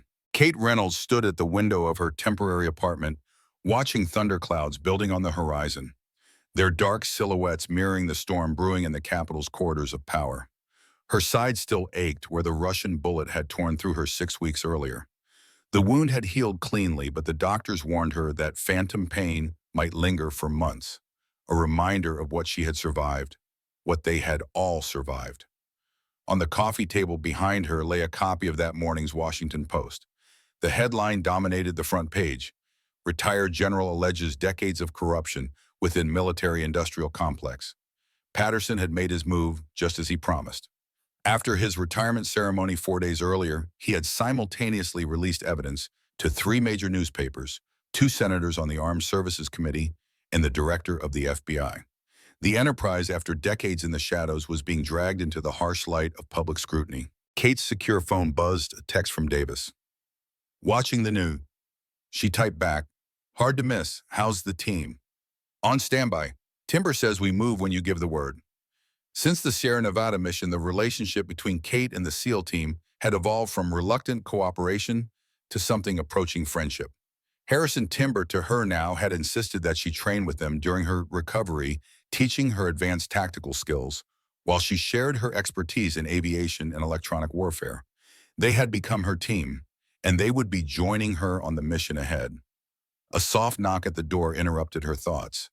Through the peephole, she saw Colonel now retired General Diana Hayes standing in the hallway dressed in civilian clothes but still projecting the same military bearing she had maintained throughout her career. "General," Kate greeted her, opening the door. "Come in." "It's just Diana now," Hayes replied, stepping inside. "Retirement has its perks, including a first name." Kate gestured toward the coffee machine. "Coffee, I just made a fresh pot." "Please, black." As Kate poured the coffee, Hayes surveyed the apartment, noting the tactical gear partially packed in a duffel bag, the maps and documents spread across the dining table, the pistol within easy reach on the kitchen counter. "You're preparing for war," Hayes observed, accepting the offered cup. "Isn't that why you're here?" Kate replied. "The enterprise won't go down without a fight." Hayes sipped her coffee, her expression grim. "Patterson's release has stirred the hornet's nest. 3 of the individuals named in his evidence have already issued denials. Senator Edwards is calling it a delusional conspiracy theory and demanding a psychiatric evaluation of Patterson. And the FBI, the Joint Chiefs, proceeding cautiously. The evidence is compelling, but these people have spent decades building their networks, embedding allies in every level of government. And how much? This won't be resolved with a few arrests and press conferences. Kate moved to the dining table, gesturing for Hayes to join her. She unfolded a map of the eastern seaboard, various locations marked with red circles. "We've identified 5 key facilities connected to the enterprise," Kate explained. "Private airfields, data centers, research labs operating under corporate fronts, but using military-grade security. Davis and Tech have been monitoring communications between these sites since Patterson went public. And there's been a significant spike in encrypted traffic, equipment and personnel being moved. They're consolidating, destroying evidence." Hayes studied the map. "You're planning coordinated strikes. The task force becomes official tomorrow. 5 teams, 5 targets, simultaneous operations. By this time next week, we'll have enough physical evidence to corroborate everything in Patterson's files. If the enterprise doesn't get to you first," Hayes cautioned. Kate's expression hardened. "Let them try." Hayes set down her coffee cup. "That's actually why I'm here. Patterson sent me. There's been a development. Foster TIO. He's been found, or rather he made himself found." Hayes removed a phone from her pocket, pulling up a photograph. This was taken yesterday at Dulles International Airport. The image showed Captain Michael Foster passing through a security checkpoint, looking considerably different than when Kate had last seen him in the Sierra Nevada. His military haircut had grown out, and he sported a beard and civilian clothes. But it was unmistakably him. "He's back in the country. That's either very brave or very stupid. Or he's been ordered back," Hayes suggested. "Foster was never the mastermind, Kate. He was a courier, a facilitator. Someone higher up is pulling his strings, someone who now needs him for something specific." "Has he been detained?" Hayes shook her head. "Patterson wanted to monitor him, see where he leads us. Foster took a cab to the Westfield Marriott in Chantilly, checked in under his own name, and hasn't left the hotel since. It's almost like he wants to be found." Kate finished, her mind racing through the possibilities. It's a trap. Almost certainly, the question is for whom Patterson you? The entire task force. Kate studied Foster's image, remembering his betrayal in the Sierra Nevada, the cold calculation with which he had led them into an ambush. The way he had run toward the Russian position, signaling for air support to be shot down. I need to talk to him, she decided. That's exactly what they want. Then I'll give them what they want on my terms. Kate tapped the map. Foster isn't the endgame. He's a pawn being positioned to protect the king. And in chess, sometimes you have to take a pawn to create an opening. Hayes looked skeptical. Patterson won't authorize an unsanctioned operation against Foster. Not yet. The task force has to operate by the book, especially with all the scrutiny. Then it's good that the task force isn't officially active until tomorrow. Kate checked her watch. I have approximately 12 hours of private citizenship remaining. Plenty of time for a conversation with an old colleague. Understanding dawned on Hayes's face. Plausible deniability. Exactly. If it goes wrong, it's just Kate Reynolds acting on her own. If it goes right, you get intelligence that helps direct the task force's first official operations. Hayes considered this, then nodded slowly. I can't endorse this. I'm not asking for endorsement, Kate replied. Just information, hotel layout, security cameras, staff schedules. Hayes finished her coffee, then stood. I'll have it within the hour. Be careful, Kate. Foster may be a pawn, but even pawns can be dangerous when cornered. After Hayes departed, Kate sent a text to Davis. Need a small team tonight. Off the books. You and all. His reply came immediately. Name the time and place. Timber says he's bored anyway. Kate smiled grimly. The Enterprise had made a fatal mistake bringing Foster back to American soil. They thought they were setting a trap. Instead, they were providing an opportunity. She checked her weapon, then resumed packing her gear. The hunt was about to begin. The hotel lobby bustled with activity. Despite the late hour, a corporate conference had just let out, filling the space with men and women in business attire, their name tags, and company logos proclaiming them part of the defense industry's extensive ecosystem. Perfect cover for Kate and her team. She sat in a comfortable chair near the bar, dressed in a conservative blue suit that made her look like just another defense contractor. A fake company badge hung from her lapel. To any observer, she was simply a businesswoman checking her phone while enjoying a drink after a long day of meetings. In reality, she was coordinating the operation through a secure messaging app. Ghost in position, service corridor clear, came the first text from the SEAL team's reconnaissance specialist who had infiltrated the hotel's staff areas using credentials Hayes had provided. Timber and Chief covering exits, no sign of additional security, reported Harrison. Kate took a sip of her club soda, using the motion to scan the lobby again. Hayes's intelligence had confirmed Foster was still in his room. 1422, a corner suite with views of both the front entrance and the side parking lot. Tech status, she typed. Hotel security system accessed. Cameras on loop. Room key being cloned now. You'll have approximately 45 minutes before system reset. Tech, still recovering from his wounds but essential for his electronic warfare skills, was operating from a van in the parking garage, coordinating their technical approach. Kate stood, leaving her barely touched drink on the table. She smoothed her jacket, feeling the reassuring weight of her concealed pistol. Not her service weapon, nothing that could be traced back to her official duties. Tonight, she was just a private citizen conducting a conversation, albeit one prepared for contingencies. She took the elevator to the 12th floor, then climbed 2 flights of stairs to 14 standard procedure to avoid camera coverage and potential ambush points. The hallway was empty, the plush carpet muffling her footsteps as she approached room 1422. In position, she texted. Ghost replied immediately. Service elevator secured, extraction route prepped. Kate removed the cloned keycard from her pocket. One swipe, a green light, and she was inside. The suite was dimly lit, with only a desk lamp casting long shadows across the expansive room. Floor-to-ceiling windows showcased the twinkling lights of Chantilly, the distant glow of Washington, D.C., visible on the horizon. Foster sat in an armchair facing the door as if he had been expecting her. He looked older than when she had last seen him in the Sierra Nevada, his face gaunt, eyes shadowed with fatigue or fear, or both. He wore a simple button-down shirt and slacks, and his hands rested calmly on the chair's armrests, empty and visible. "Captain Reynolds," he greeted her, his voice steady. "I was wondering who they would send." Kate remained by the door assessing the room for threats before responding. "Who were you expecting, Foster FBI military police?" "Someone with a badge, certainly. Someone official." Foster gestured to a bottle of bourbon on the side table. "Drink its good stuff. Better than what General Patterson keeps in his office cabinet. I'm not here for small talk." Foster poured himself a glass anyway, the amber liquid catching the lamplight as it flowed. "No, I suppose you're not. You're here because someone told you I've returned to the country and you think I represent either a threat or an opportunity. Perhaps both." "You betrayed your country," Kate said flatly. "You led a SEAL team into an ambush. You tried to have me killed. Give me one reason why I shouldn't put you in handcuffs right now."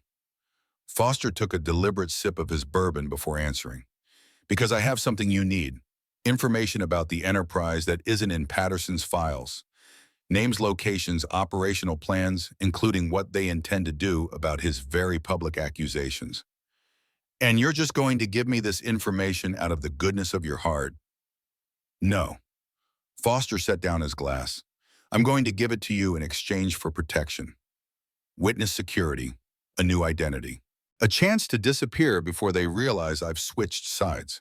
Kate studied him, looking for signs of deception. "Why now? Why turn on your handlers?" "Because they've already turned on me." Foster unbuttoned his shirt collar, revealing an angry red scar across his throat. "This was their response when I failed to secure Chimera, a reminder that failure has consequences. They tried to kill you. They tried to send a message. The actual killing comes next." Foster refastened his collar. "I was valuable as long as I could provide access to classified operations. Now I'm a liability, someone who knows too much and has proven unreliable. So you came back to make a deal before they decide to tie up loose ends permanently." Kate moved further into the room, maintaining a safe distance. "How do I know this isn't another trap?" "You don't. But consider the logic. I betrayed my country for money and advancement, not ideology. Now my employers want me dead. Self-preservation dictates my current course of action." Foster leaned forward. "I'm a practical man, Captain Reynolds. I recognize when a position has become untenable. What exactly are you offering?" "Everything I know about the Enterprise's command structure, financial networks, and current operations, including details of their contingency plan if Patterson's evidence gained traction, which it has." Kate's instincts told her Foster was telling the truth, at least about his motivations. Fear was a powerful incentive, and the scar on his throat suggested his fear was well-founded. "Start talking," she said, taking a seat across from him. "You've got 10 minutes to convince me you're worth the risk." Foster didn't waste time. The Enterprise isn't just a rogue element within the military-industrial complex. It's evolved into something more sophisticated, a network that spans defense contractors, intelligence agencies, congressional staffers, even foreign governments. "We know about the network," Kate replied. "Patterson's evidence includes organizational charts communication logs. Patterson's evidence is outdated. After your mission in the Sierra Nevada, they accelerated their timetable, relocated key assets, changed protocols." Foster pulled a small flash drive from his pocket. "This contains the current structure, including their immediate plans for damage control." Kate eyed the drive suspiciously. "And those plans are, okay, three-pronged approach. Discredit Patterson publicly. They've already started that process. Eliminate key witnesses who could corroborate his claims, that includes you, by the way. And initiate Operation Blackout, a coordinated cyber attack designed to wipe digital records from government servers that might contain supporting evidence. Blackout is scheduled for when? Tomorrow, 1600 hours Eastern Time." Foster held up the flash drive. "The technical details are all here: target servers, access, protocols, the malware they have developed." Kate's phone vibrated, a text from Tech. "Security anomaly, possible hotel system breach. Proceed with caution." She kept her expression neutral while processing this warning. Someone else was accessing the hotel's security systems. Either Foster had backup or the Enterprise was already moving against him. "Why should I believe anything on that drive isn't just another trap?" she asked, buying time while texting back a single-word timeline. Because it can be verified independently, Foster replied. The attack protocols, the server, vulnerabilities, your technical people can confirm everything without executing any of the code. Text response flashed on her phone. 5 minutes max before security override. Kate made her decision. I'll take the drive, but no promises about witness protection until we verified the information. Foster nodded, seemingly relieved. Fair enough, but we need to move quickly. I don't think I was followed from Dulles, but I can't be certain. The Enterprise doesn't have people watching this hotel. As if in response to his words, the lights in the suite suddenly went out.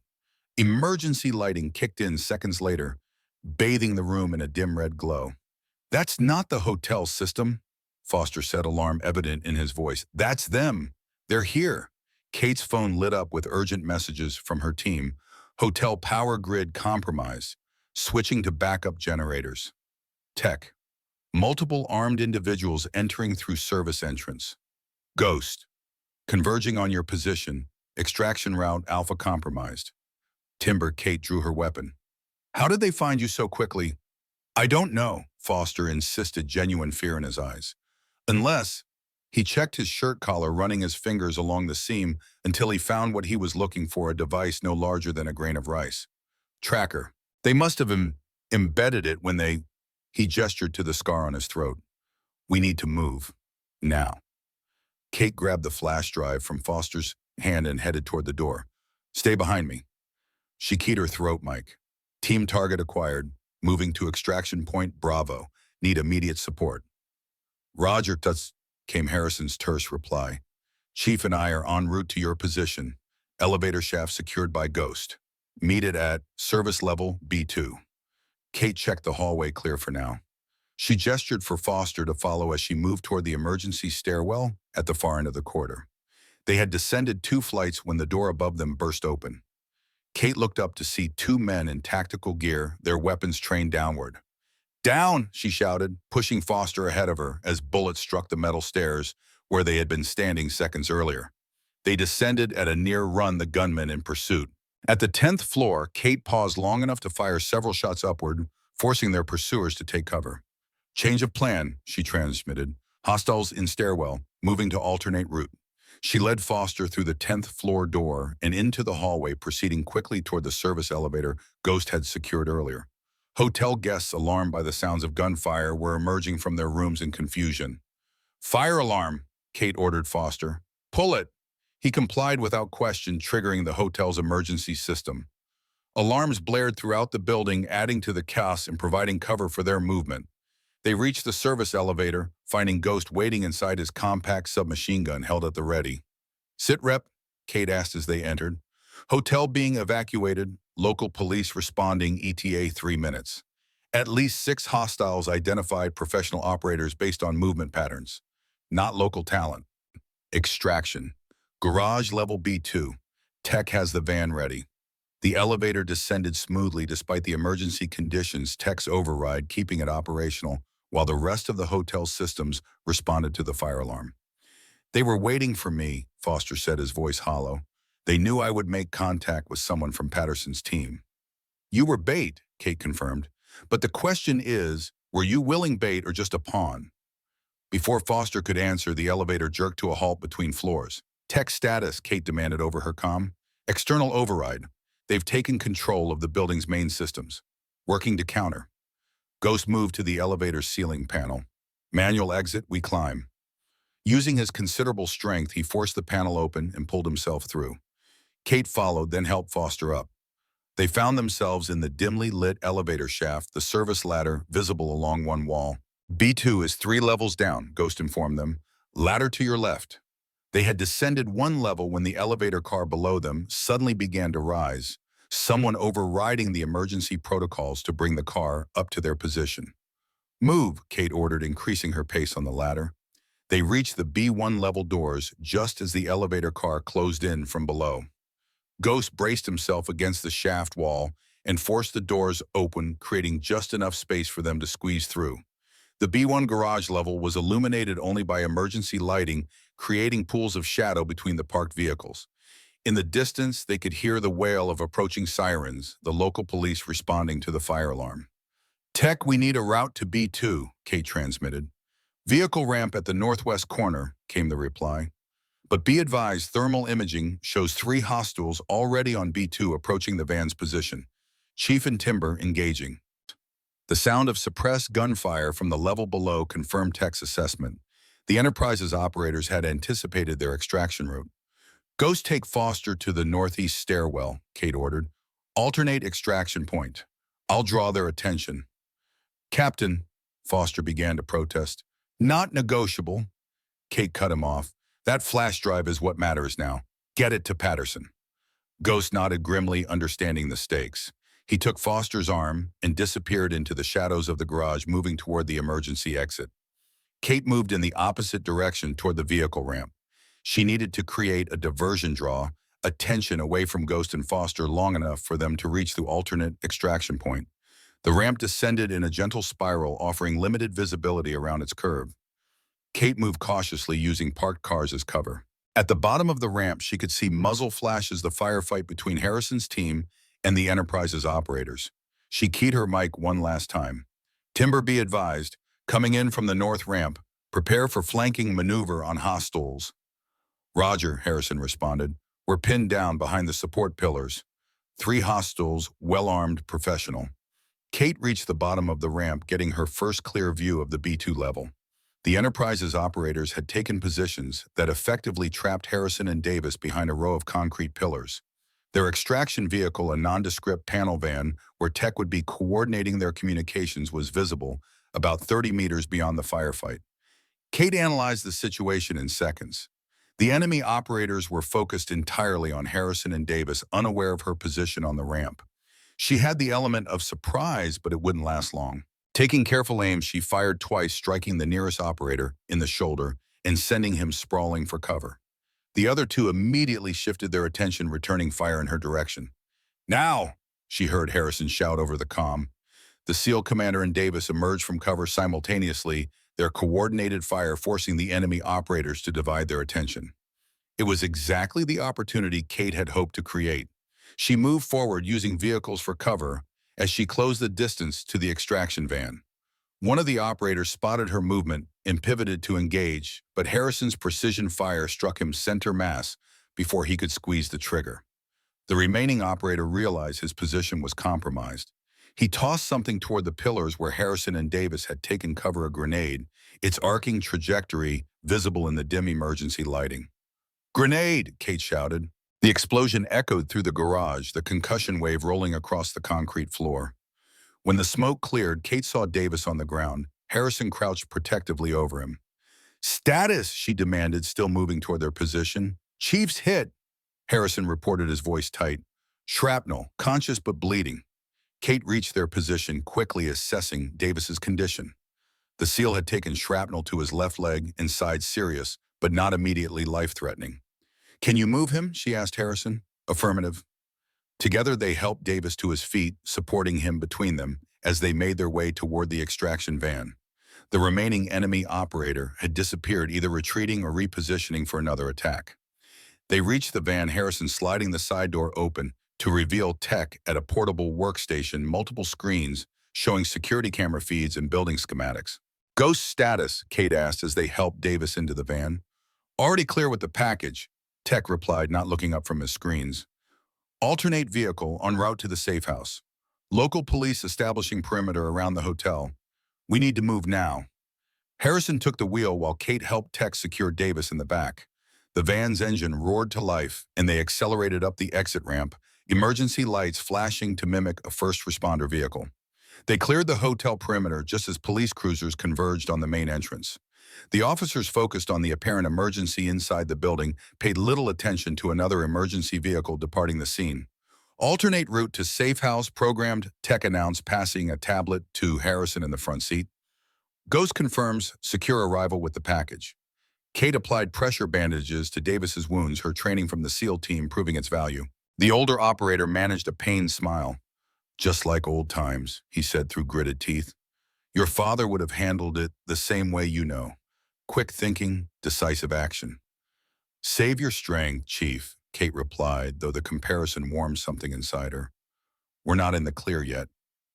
The information Foster provided, Tech said, turning from his workstation. I've begun preliminary analysis using a quarantine system. It appears legitimate. The attack protocols, the target servers, it aligns with vulnerabilities we've already identified. An Operation Blackout, Kate asked. Scheduled for 1600 tomorrow, just as he claimed, a sophisticated cyber attack targeting the Defense Department's personnel databases, financial records, and operational archives. If successful, it would eliminate most of the digital evidence supporting Patterson's allegations. Harrison spoke from the driver's seat. Can it be stopped? Not by us alone, Tech replied. We'd need NSA involvement, Cyber Command. This is nation-state level cyber warfare. Kate checked her watch, nearly midnight. Less than 16 hours until Operation Blackout began. Get that data to Patterson, she ordered. He needs to activate the task force immediately, not wait until tomorrow. As the van sped through the darkened Virginia countryside, Kate felt the weight of what lay ahead. The Enterprise had shown its hand tonight. Professional operators, advanced tactics, a willingness to engage in open combat on American soil. This wasn't just a conspiracy anymore. It was a war. And wars required armies. Fortunately, she now had one. The converted warehouse hummed with activity. In the 12 hours since the Marriott operation, Patterson had mobilized the full resources of the newly activated task force, bringing together FBI cyber specialists, military intelligence officers, and technical experts from multiple agencies. Kate stood before this main situation display, where a map of the eastern United States showed the 5 primary targets they had identified, each one a facility connected to the Enterprise's operations. Beside her, Harrison studied the tactical overlay, his expression focused as he absorbed the details of their first official mission. Teams are prepped, he reported. Insertion vehicles fueled and equipped. We're ready to move on your order. And Davis, Kate asked? Stable. Doctors say he'll recover fully, but he's out of action for at least a month. Kate nodded, relieved. Davis had become more than just a connection to her father. He was a mentor, a friend, a living link to a legacy she was only beginning to understand. The door to the operations center opened, admitting Patterson and Hayes. The retired general looked tired but determined, the strain of recent events visible in the lines of his face, but not in his posture or the clarity of his gaze. Captain Reynolds, he greeted her formally. Lieutenant Harrison, your team performed admirably last night under difficult circumstances. Foster's information has been verified, Kate asked. Hayes nodded. NSA and Cyber Command confirmed the attack protocols are genuine. They've implemented countermeasures, but we need to strike at the source before the Enterprise realizes their Operation Blackout has been compromised. Patterson moved to the situation display. 5 simultaneous operations targeting the key facilities we've identified.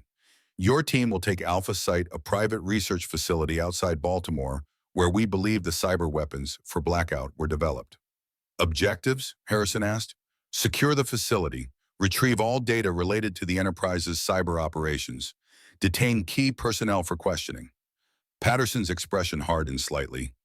This is a law enforcement action, not a military operation. Rules of engagement are restrictive lethal force only if absolutely necessary. Kate studied the facility schematics. Security assessment. Private military contractors, Hayes replied. Former special forces well equipped. After last night, they'll be on high alert. Timeline, Harrison asked. You move in 2 hours, Patterson said. All teams deploy simultaneously at 1,000 hours. We need to complete the operations before the Enterprise realizes Blackout has been compromised. As Patterson and Hayes moved to brief the other team leaders, Harrison turned to Kate. 2 hours, not much time for planning. We've been planning this for 6 weeks, Kate reminded him. The only thing that's changed is the timetable. Harrison nodded. I'll brief the team. After he departed, Kate found herself alone before the situation displayed the weight of command settling on her shoulders. This was her mission now, the culmination of a journey that had begun with her father's death decades earlier. Patterson approached quietly, coming to stand beside her. Having second thoughts. No, Kate replied honestly. Just making sure I'm ready for what comes next. You were born ready, Kate. Jack made sure of that. Patterson smiled faintly. He used to say you had the best of both your parents, his instincts and your mother's intellect. a dangerous combination. Kate had rarely heard Patterson speak about her mother, who had died when Kate was just a child. "You knew her well." "I was best man at their wedding," Patterson replied. "Brilliant woman, historian, specialized in military ethics and the moral complexities of modern warfare." He chuckled softly. "She's the one who first noticed the pattern that would eventually lead us to the Enterprise." This was new information, a piece of her family history Kate had never known. She was investigating them, academically at first, tracing defense contracts, congressional appropriations that didn't match official military requirements. She called it her hobby following the money. "After she died, your father continued her work. It became a mission for both of us." "A mission that got him killed," Kate said quietly. Patterson's expression grew somber. "A mission that revealed corruption at the highest levels of our government. A mission that threatened powerful people who believed themselves untouchable." He placed a hand on her shoulder. "A mission you're about to complete." Kate felt a surge of determination. Everything her father's death, her own career path, the Sierra Nevada operation, Foster's betrayal had led to this moment. The Enterprise had operated in shadows for decades, manipulating American military power for private gain, eliminating anyone who threatened to expose them. That ended today. "I won't let you down," she told Patterson. "I won't let him down." "I know." Patterson straightened, resuming his command presence. "Now get your team ready, Captain. You have a facility to secure." The private research facility appeared unassuming from the outside, a modern glass and steel structure set back from the main road, its perimeter marked by a simple security fence and landscape grounds. Only the discreet presence of armed guards at the entrance gate suggested anything beyond ordinary corporate security. Kate observed the facility from the lead vehicle of their convoy, an unmarked tactical van with reinforced armor and specialized communications equipment. Behind her, 3 similar vehicles carried the rest of the assault team, 15 operators including Harrison and 4 members of the original SEAL team. "Approach looks clear," Tech reported from his position at the communications console.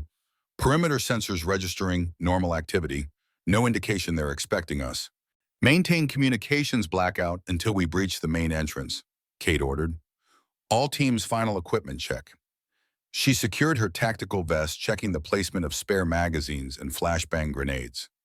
The weight of body armor felt familiar now after weeks of training with Harrison's team.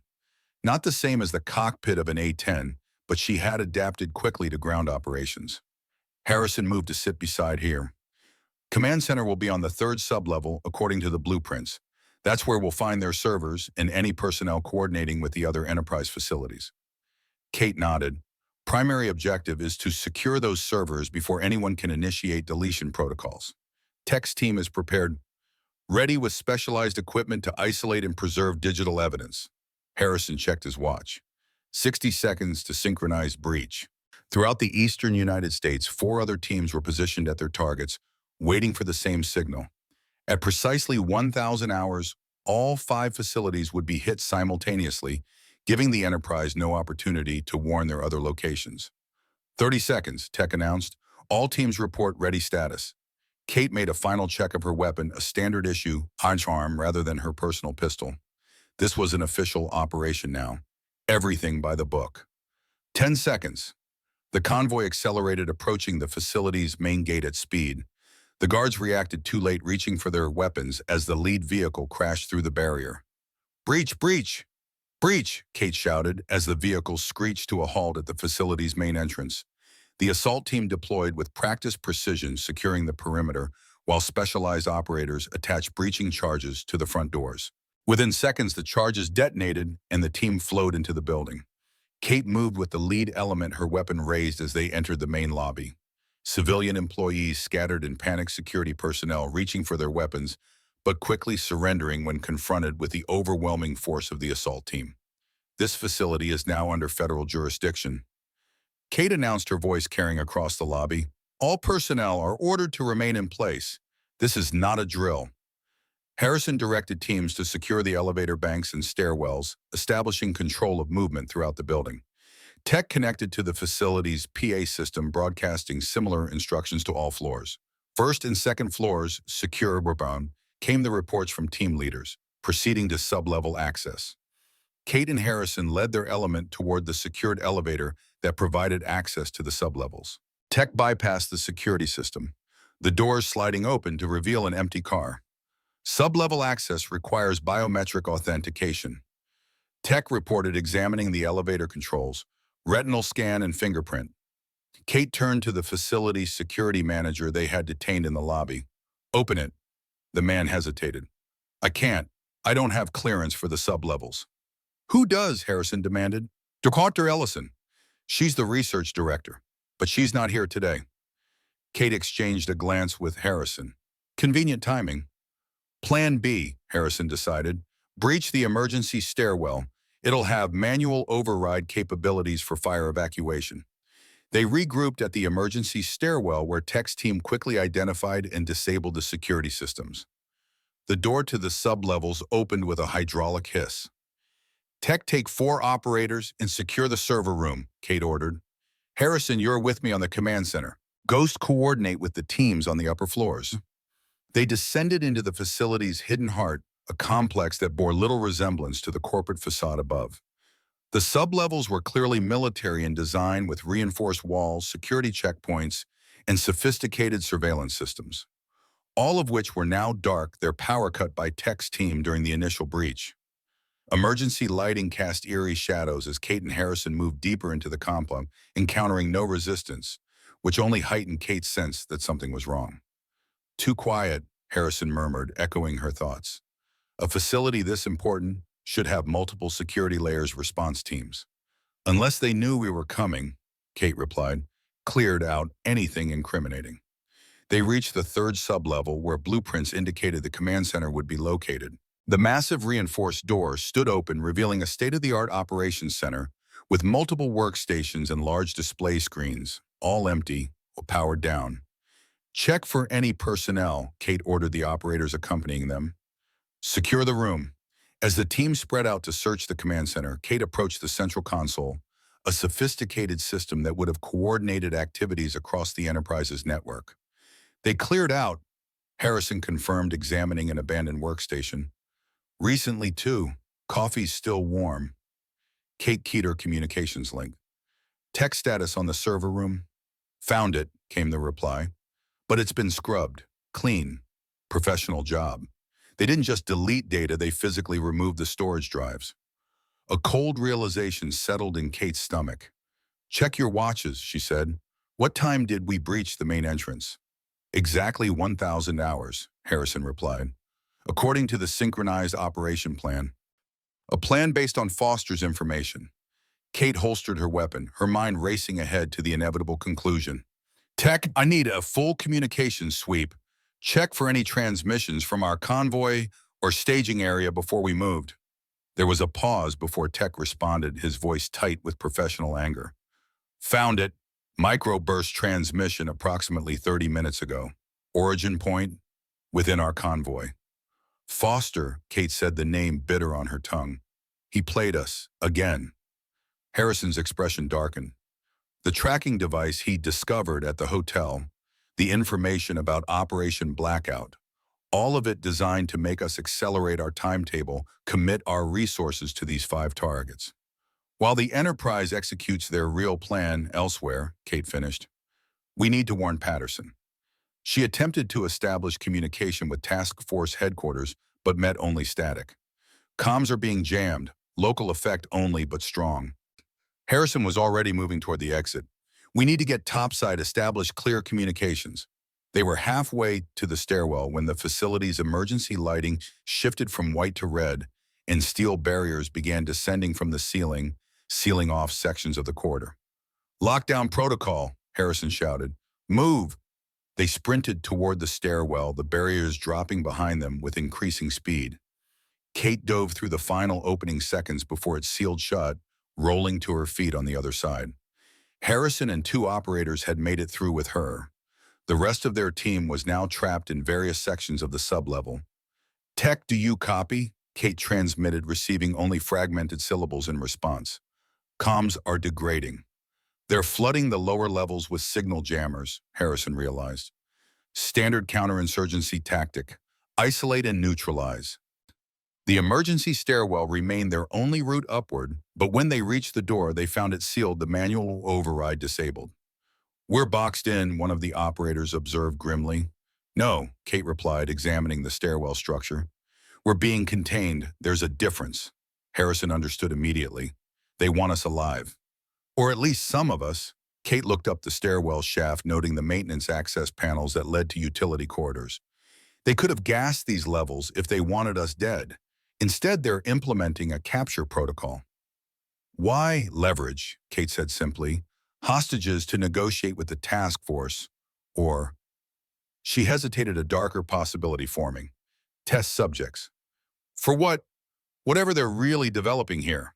Kate pointed to the maintenance panel. "That's our way out. Emergency access corridors will lead to secondary exits, standard building code for research facilities." Harrison boosted her up to the panel, which she quickly removed, revealing a narrow access corridor beyond. One by one, they climbed into the maintenance shaft, replacing the panel behind them to cover their tracks. The corridor was cramped but navigable, illuminated by strips of emergency lighting along the floor. They moved in silence, following Kate's lead as she used her mental map of the facility to guide them toward what should be a secondary exit. After several minutes of crawling through the dusty passage, Kate held up her hands, signaling a halt. Ahead, voices echoed from an adjoining corridor, personnel discussing the lockdown. "Priority is the capture of Reynolds and Harrison," one voice said, the professional tone suggesting military or intelligence background. "The others are expendable if necessary." "And if they resist?" asked a second voice. "Non-lethal methods only. Director wants them intact for the procedure." The voices faded as the speakers moved away, but the implications remained. Kate looked back at Harrison, whose expression mirrored her own concern. "The procedure," he repeated quietly. "Whatever they're developing here is meant for us," Kate finished, "or people like us who threaten the Enterprise." She continued forward, more determined than ever to escape and warn Patterson. They reached a junction where the maintenance corridor intersected with a larger utility shaft, which, according to the mental blueprint Kate had memorized, should lead to an emergency exit near the facility's power plant. As they emerged from the cramped corridor into the larger shaft, Kate's comm unit suddenly crackled to life. They had moved beyond the signal jammer's effect. "Anyone copy? This is Tech. Emergency situation at all target locations. Repeat, emergency situation." Kate keyed her mic. "Tech, this is Reynolds. What's happening?" "Captain." Tech's voice came through clearly now. "All 5 facilities were empty, pre-cleared before we arrived. But that's not the worst of it. We're getting reports from headquarters. There's been an attack." Kate felt her blood run cold. "What kind of attack? Where?" "The Pentagon, 20 minutes ago. Some kind of nerve agent in the ventilation system of the E-ring. Multiple casualties." Tech paused, his professional demeanor cracking slightly. "Patterson was there, Captain, for a briefing with the Joint Chiefs about the Enterprise." The implication struck Kate like a physical blow. "Status unknown. Communications with the Pentagon are chaotic, but preliminary reports indicate the attack targeted the specific conference room where Patterson's briefing was taking place." Harrison's expression had gone hard, the SEAL commander processing the tactical situation with cold efficiency. "The 5 facility operations were a diversion. Draw out our resources, our leadership, while they struck at the heart." Kate nodded grimly. "We need to get back to headquarters immediately. Rally whatever teams we can." As they continued toward the emergency exit, Kate's mind raced ahead. The Enterprise had anticipated their moves, used Foster to manipulate their timetable, and struck with devastating precision. Patterson might already be dead, along with anyone else who had seen his evidence. But they had made one critical mistake. They had left her alive. And Kate Reynolds was her father's daughter, someone who didn't stop until the mission was complete, no matter the cost. The Enterprise had just ensured their own destruction. They just didn't know it yet. The military hospital room was quiet except for the steady beep of monitoring equipment. Patterson lay still, his complexion pale against the white sheets of ventilator assisting his breathing. The nerve agent attack had left him alive, but unconscious, one of only 3 survivors from the conference room. Kate sat beside his bed, her uniform replaced by civilian clothes. Dark circles under her eyes, testament to the days without sleep. Since the coordinated attack, she had been operating in the shadows, gathering what remained of the task force, protecting key witnesses, and preparing for a counterattack. The door opened quietly, admitting Hayes, who looked as exhausted as Kate felt. The former intelligence officer closed the door carefully before speaking. "The doctors say he's stabilizing," Hayes said, nodding toward Patterson. "Brain activity is strong. They're cautiously optimistic." "He'll wake up," Kate replied with certainty. "He's too stubborn not to." Hayes managed a faint smile at that. "Like someone else I know." She took the chair opposite Kate. "Harrison's team has secured Foster. He was attempting to leave the country on a private aircraft from a small airfield in Delaware. And he's talking. Seems the Enterprise's repeated attempts to eliminate him have finally convinced him there's only one path to survival." Hayes handed Kate a tablet. This was on the aircraft with him, a complete backup of everything he provided earlier, plus additional files we hadn't seen before. Kate scrolled through the tablet's contents, her expression hardening as she absorbed the implications of what she was seeing. Names, locations, bank accounts, it's everything we need. Plus the location of their central command facility, Hayes added. A compound in the Blue Ridge Mountains disguised as a corporate retreat. According to Foster, that's where the leadership will be consolidating now that they believe they have neutralized the immediate threat. Kate looked up from the tablet. "They think killing Patterson and scattering our task force has bought them breathing room. Time to regroup and cover their tracks." "A critical miscalculation," Hayes observed. "If Patterson dies, the evidence goes public through multiple channels, his insurance policy. If he lives, we finish what my father started." Kate completed the thought, her gaze returning to Patterson's still form. "We bring the Enterprise down. Permanently." Hayes studied her for a moment. "Harrison says the team is ready whenever you are. Just say the word." Kate nodded, her decision already made. 24 hours. Let me coordinate with the FBI and Justice Department first. This has to be by the book, full legal authority, proper warrants. The Enterprise thrives in gray areas and shadows. We fight them in the light. After Hayes departed, Kate remained at Patterson's bedside, watching the rise and fall of his chest, the electronic displays monitoring his vital signs. She took his hand, the hand that had guided her career, protected her from the Enterprise's influence, carried forward her father's mission. "We're going to finish this," she promised the unconscious general. "All of us. Together." As if in response, she felt a faint pressure, his fingers tightening almost imperceptibly around hers. Not consciousness, not yet, but a fighter's instinct. The same instinct that had kept Jack Reynolds flying through enemy fire to save his teammates. The same instinct that had driven Kate to eject from a burning A-10 and continue the mission on the ground. The same instinct that would finally bring justice for her father. Kate Reynolds stood tucking the tablet securely into her jacket. Outside this hospital room, Harrison and his team were waiting. Tech was analyzing Foster's data, identifying vulnerabilities in the Enterprise's security systems. Ghost was conducting reconnaissance on the Blue Ridge compound. The machinery of justice was in motion. The Enterprise had existed in shadows for decades, manipulating American military power for private gain. But shadows cannot exist in full daylight, and Kate intended to bring the brightest, harshest light possible to bear on their operations. In 24 hours, the final mission would begin. Not for revenge, though that motivation burned within her. Not for her father, though his memory drove her forward. Not even for Patterson, though his sacrifice demanded justice. For her country, for the principle that no one, no matter how powerful, no matter how well connected, was above the law. As she left the hospital room, Kate felt a familiar calm settling over her, the same focused clarity she had experienced in the cockpit of her A-10 lining up a critical target. The mission parameters were clear, the objective defined, the team ready. The last mission was about to begin, and this time failure was not an option.